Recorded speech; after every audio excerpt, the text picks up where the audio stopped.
Chapter 5, Sloka 9. Pralapan Visrajan Grinhan.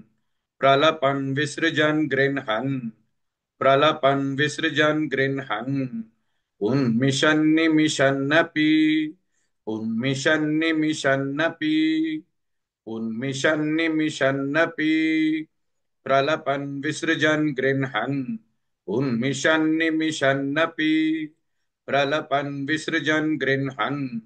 Unmishan nimishannapi pralapan visrajan grinhan. Unmishan nimishannapi pralapan visrajan grinhan. Unmishan nimishannapi pralapan visrajan grinhan. Unmishan nimishannapi indriyani indriyartheshu. Indriyani indriyartheshu.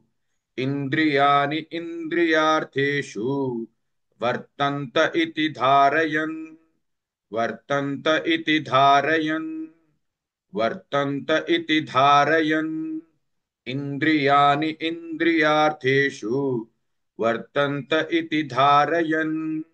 Indriyani indriyartheshu vartanta iti dharayan. Indriyani indriyartheshu वर्तन्त इति धारयन्. इन्द्रियाणि इन्द्रियार्थेषु वर्तन्त इति धारयन्.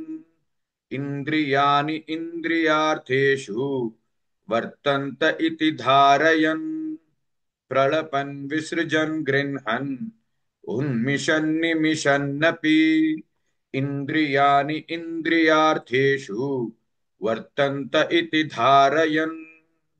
Please like and share this video because you could be instrumental in helping someone around the world recite the Srimad Bhagavad Gita, thereby helping them to have a life of unending opulence, victory and prosperity.